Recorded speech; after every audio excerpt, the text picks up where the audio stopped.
Hey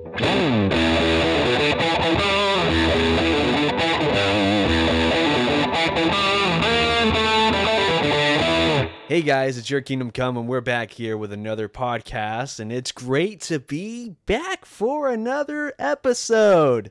Ain't that right, Troy? Ain't that the truth? Ain't that the truth? And today, we're going to be talking about something interesting that has been playing in the in our world today. Something that has been consistently being brought up, and it's this thing called AI. Yeah, we haven't talked about this yet. No, we haven't. Yeah. This is the first time. This is new, and we're very, I don't know how to say, but I'm very passionate today about today's episode. Very, very, I'm passionate about every episode, but for this one, I feel like there's just a little bit more of an edge. Yeah. Well, you know what it is you have, and so do I. But you have, and both of us have a high view of the office of elder. Mm. And I don't think that's just because, because of anything. I don't think that's because of anything in ourselves. I think that's just because the Bible also has a high view of the office of elder. I think of 1 Timothy 3. Yeah. If you aspire to the office of an overseer, you're desiring a noble thing. Mm-hmm. It's just you have a high view of the office of elder because the Bible has a high view of the office of elder, and I think that's appropriate. And so today, what does this have to do with AI? Well, I'll tell you what it has to do with AI. A few days ago, Christianity Today, who you may recognize for a number of reasons, but maybe primarily because their editor is actually Russell Moore. And we had that video on Russell Moore and Pilgrim's Progress and everything last week. So interesting. Yeah, it's interesting how it all just happened at once, right? But, at the same time, considering, his trajectory, it's not surprising that he'd let this article run. But basically, there was an article that ran in Christianity Today talking about the benefits, quote unquote, of using AI as a pastor. Primarily, the primary thrust of it seemed to be using AI to write your sermons. Now, you didn't hear that wrong. Using AI to write your sermons. And I mean, there's a number of things I want to say at this point, but I think they would all take us a little bit off track, and we have a lot to cover today. Oh, yeah. So, do you want me to just get right into the article, or do you have anything to say? Go right into it. Okay, all right. Because all the stuff I'm going to say has to do with that. Has to do with the article. Might as well open up with it. That's right. Okay, I'm going to pull it up here.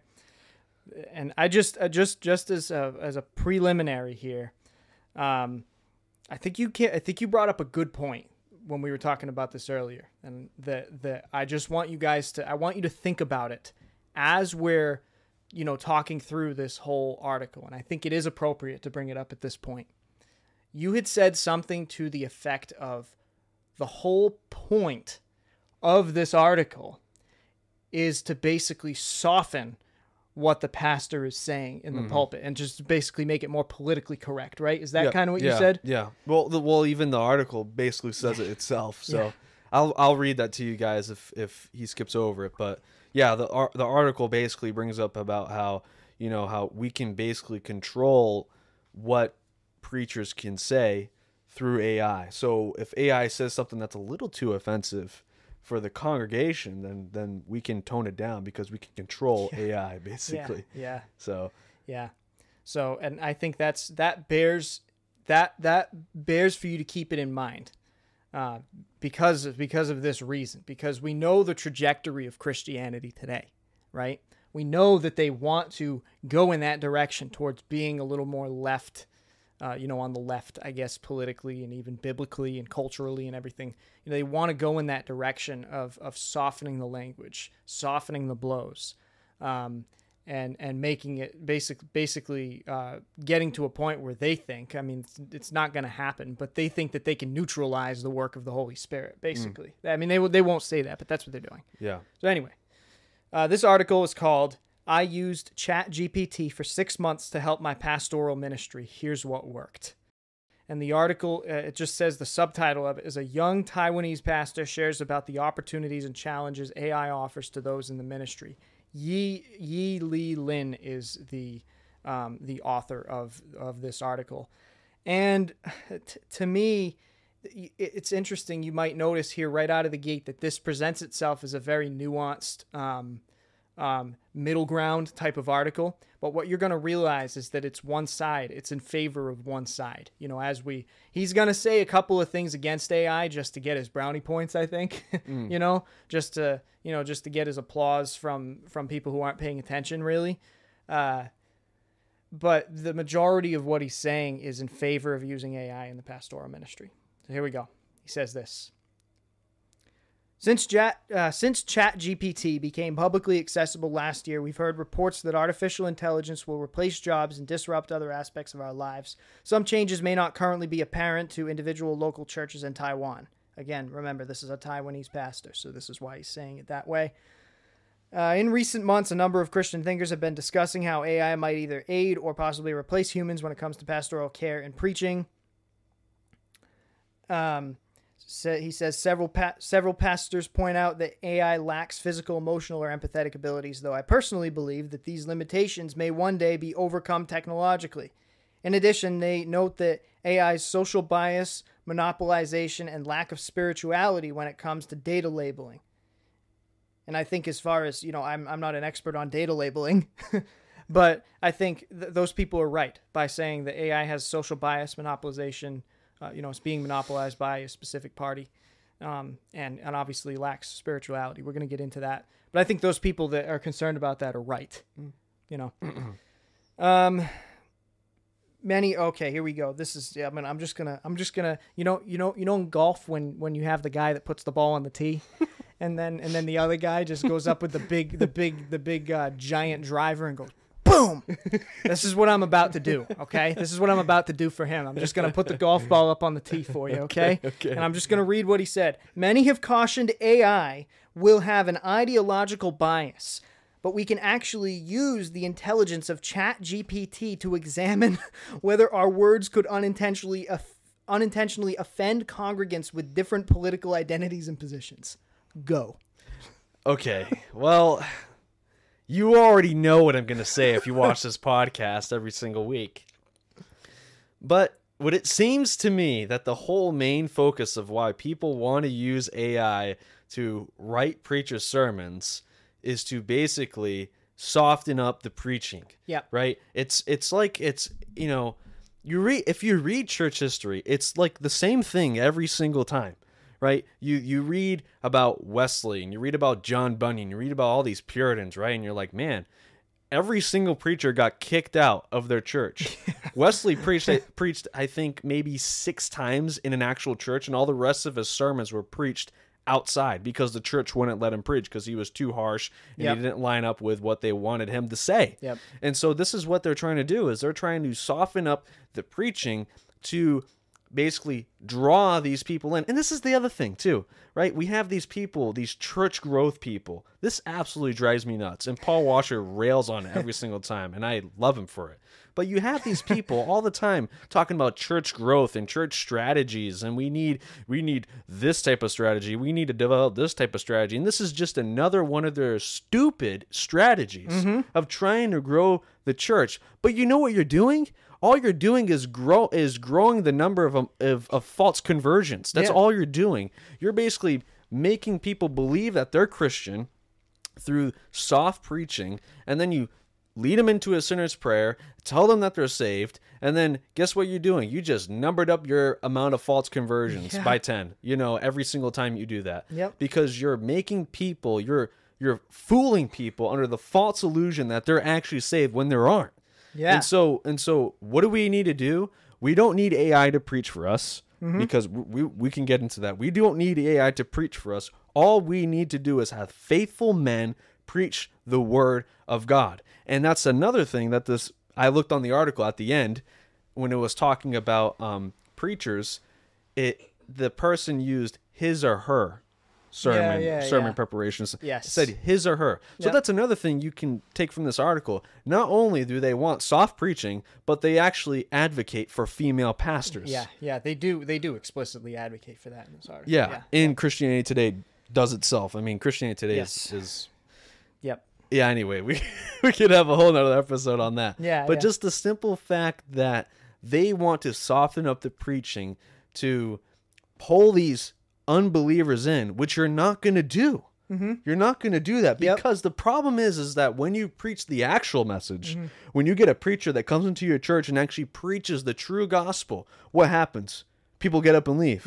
People leave. And they get mad at you. Why are you preaching that? That's not my God. What? I'm preaching the God of the Bible. You know what I mean? Exactly. So there's just so much that goes into this, but to put it down straight and forward, you cannot negotiate the gospel. You have to preach it. You have to preach every single truth, no matter how hard it is. I don't care what people say. Do you fear God? Do you fear God? Because if you fear man, then what does that resemble? That you don't fear God. On the with your heart, with all your being, you don't fear God if you fear man. Exactly.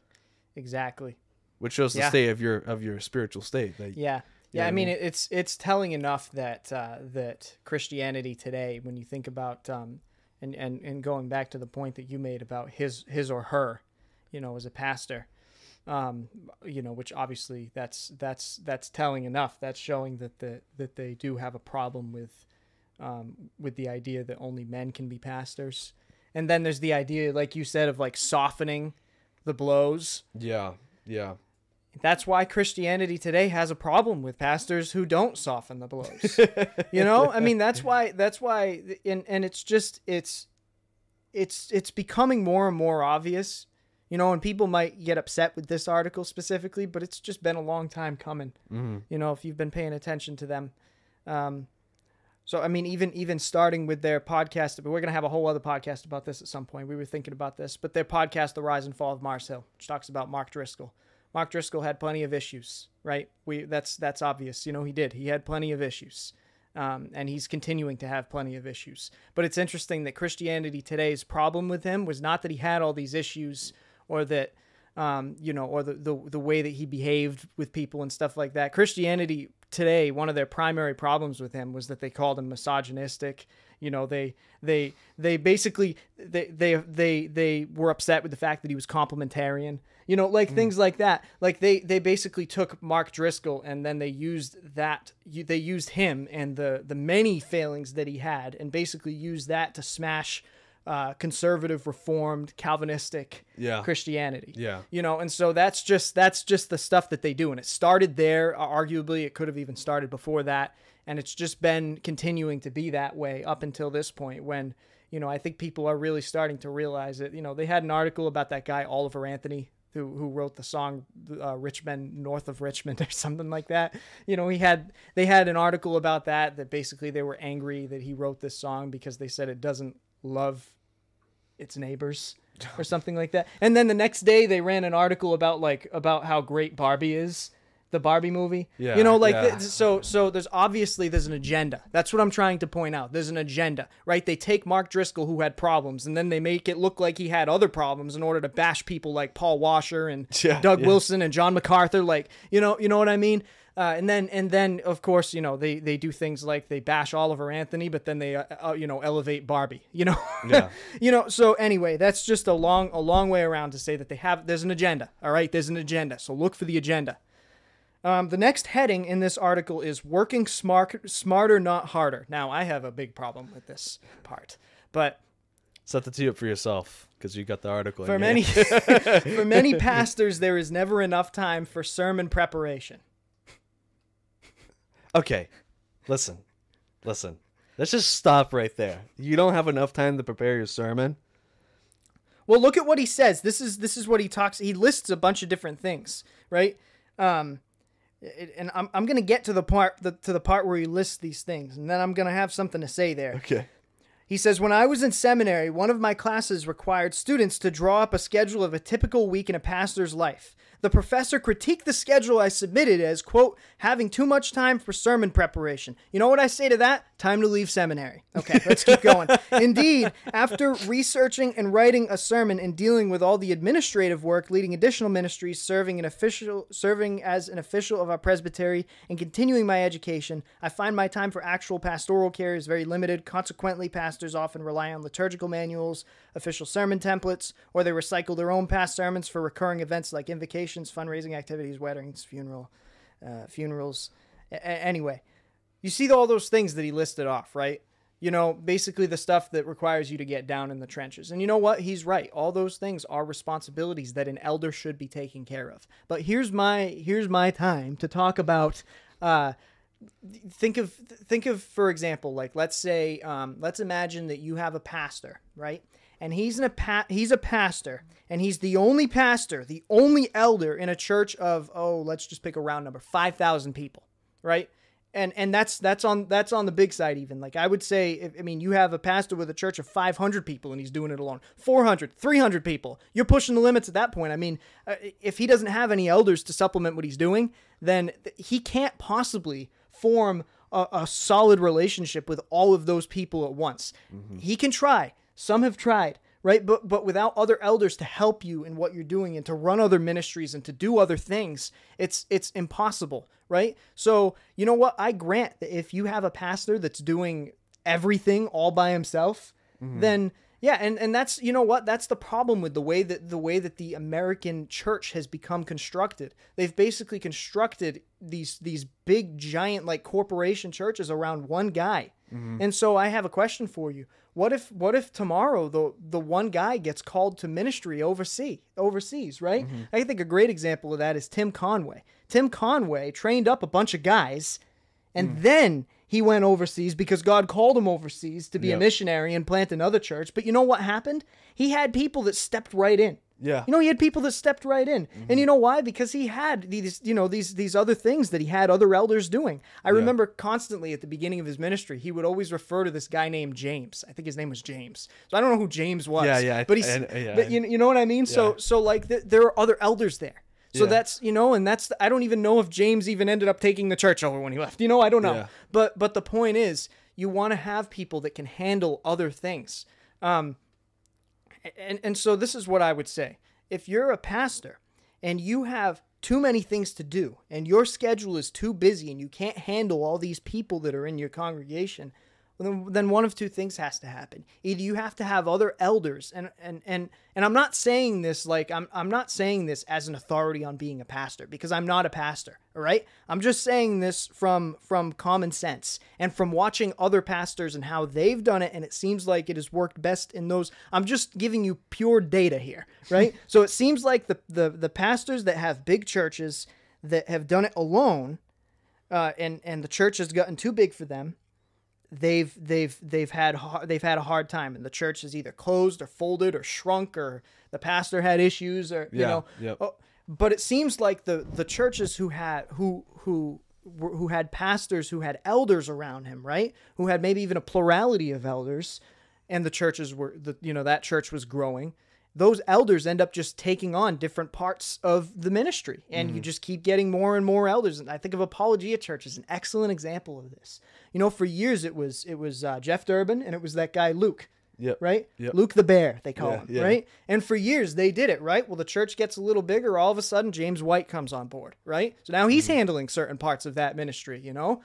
And that's a perfect example. I even think of John MacArthur, right? John MacArthur is a pastor, and that church clearly is. You know, they're all looking at him for leadership. But how many elders does he have? Like 70? Like 750? Like, I mean, so that's the thing. He has other people that are taking, especially, especially at this point in his life, right? He clearly, he's not gonna. You know what I mean? Like there are, like, for example, he jokes sometimes about like technology, that he can't handle technology, right? But he's got a whole technological wing of his ministry that he delegates off to another elder. Yeah. You know, and that's just that's just practical. I'm not saying anything that this shouldn't be earth-shattering here, right? This is just practical. I'm just giving you different examples of churches that have done it well, that you can't be built around one person. Just can't. Yeah. And the other thing is, if if you don't want to do the elders thing and your church is too big for you, then it's time to go plant another church. Mm-hmm. You know? Yeah, that's right. Yeah. So that's what I have to say about that. If it's becoming too much for you as a pastor, then you have to get people to help you with it. So anyway. And yeah, I would just add to that is just some people think that pastoring or preaching is a profession, that it's a career.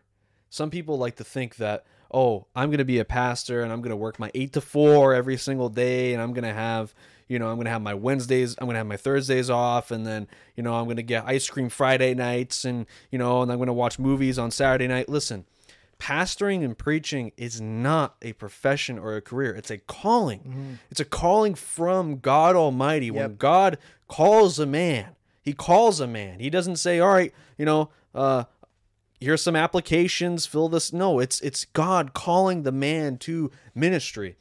And the other thing too is a lot of people like to think with preaching and all that, like what you just said, that first sentence, he said, I don't have enough time to prepare my sermons. Well, what are you doing then? What are you doing? Because the book of Acts, right? There were widows that needed to be cared for, and there was the poor needed to be fed. Yep. And what did the apostles say? We need servants. We need deacons to take care of these people, because we need to devote ourselves to prayer and to the preaching of the word, the ministry of the word. Yeah. And so you as a pastor need to devote as much time as you can to the word without sacrificing time with your family, without sacrificing, even just like visitations or counseling or anything like that. Even if you have to wake up at 4 a.m. every single day. Listen, there are hundreds of men who get up at 4 a.m. every single day and do other jobs, right? Yep. What makes you think as a pastor you don't have to do that? You can just work your 9 to 5. You know what I mean? Yeah. This is real work. This is hard work. You're dealing with souls. Wouldn't you want to give yourself away for the caring of souls, to which God has called you to do? You know what I mean? So, yeah. And to bring Paul Washer back into it, right? He said, he was talking about, the responsibilities that a pastor or an elder has. And there's a lot of responsibilities, but at the end of the day, who else do you have to think about? Primarily, you have to think about your family, right? And I remember Paul Washer said, and I'm going to quote him for this, right? He said basically, some people have come to me and they've said, well, how am I going to, when is the time that I get to rest? When is the time that I get to rest and my wife gets to pamper me and I get to kick up my legs and my kids bring me water and stuff while I'm kicked back and like that kind of idea. And Paul Washer said, you get to rest when you're dead. Yeah, that's right. Yeah. And you know what? That's just that's how it has to be, and especially if you're directing, if we're directing, as men of God, if we're directing our lives in the right way, where we are taking care of all the things that we need to take care of, especially if a person has been called to pastoral ministry, or to be an elder, if they're taking care of all those things, it's tiring. It's tiring, but man, I've heard so many people just talk about, man, it's rewarding. It's rewarding, and you know what? At the end, you rest when you're dead, but you rest well because you're resting in the presence of God. And so one thing I want to bring up here. And man, there's so much more that we could talk about here, but you brought up a good point where God calls the man, right? God calls the man. And I just wanted to pull up this text. That's why I was kind of thumbing through my Bible while you were talking, because you triggered something in my mind.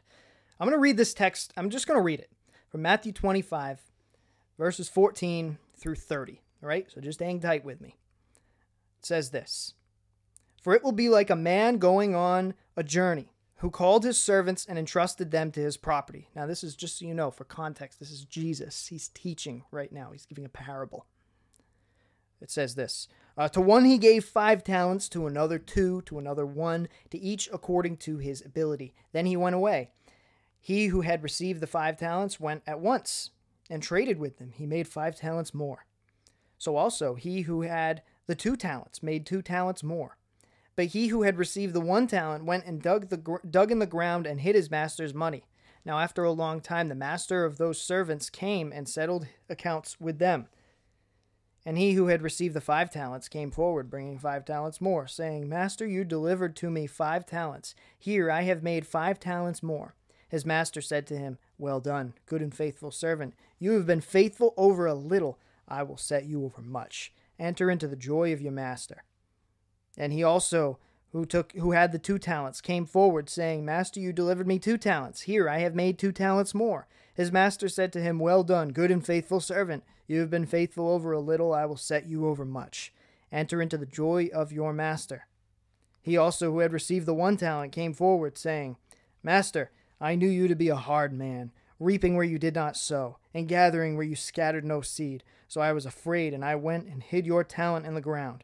Here you have what is yours. But his master answered him, You wicked and slothful servant, you knew that I reap where I have not sown and gather where I scattered no seed. Then you ought to have invested the money with the bankers, and at my coming I should have received what was my own with interest. So take the talent from him and give it to him who has the 10 talents. For to everyone who has will more be given, and he will have an abundance. But from the one who has not, even what he has will be taken away. And cast the worthless servant into the outer darkness. In that place there will be weeping and gnashing of teeth. Okay, so big idea from this text. Main point from this text is God gives us gifts. He gives us talents. And I don't mean talents in the way that the money, the talents was a way to reference a certain type of currency back then, right? I'm talking about the gifts that he's given us. For example, he gives someone the gift to preach. Now imagine if you took that gift and you didn't use it, and then instead you delegated that task to a foolish computer. And you let the computer lead. You know what the most ridiculous thing I saw in that whole article was the thumbnail of the article was a bunch of sheep being led by a robot. How can people not see how ridiculous that is? Yeah. Mm-hmm. How can they not see that? Yeah. And I'm sorry to get all fired up about that. No, but that drives me crazy. It's true. Right? You have, and so God has given you this gift. He's given you this gift to preach, and you're going to take that and you're going to bury that in the ground. Mm. Man, God is going to judge you very harshly on that last day. Yeah.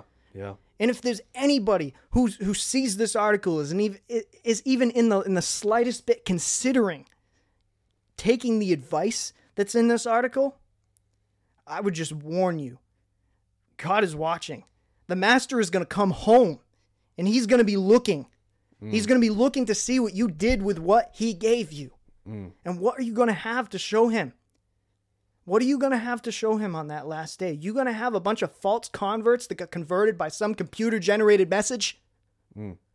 Or are you going to have the what is it? The rewards, right? What you've built up in heaven that gets tested by fire and comes out the other side? Or is what you did going to burn up in wood, hay, and stubble? Mm-hmm.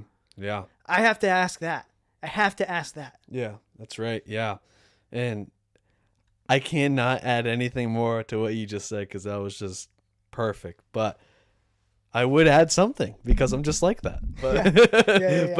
But but even just with preaching, right? And you have the gift to preach, use it. Mm-hmm. Why would you not use it? And not only that, on top of that, man, you have preached before. I have preached before in front of people. Mm-hmm. And there is a sanctifying effect when you sweat over a text and just dig it out. Like I was just reading through Job, and he's talking about how people will dig for gold, and people will go into dark places and mountains and basically be on the verge of death and be willing to die to grab a little piece of gold that's worth a couple, worth a couple $1,000s. People are willing to do that.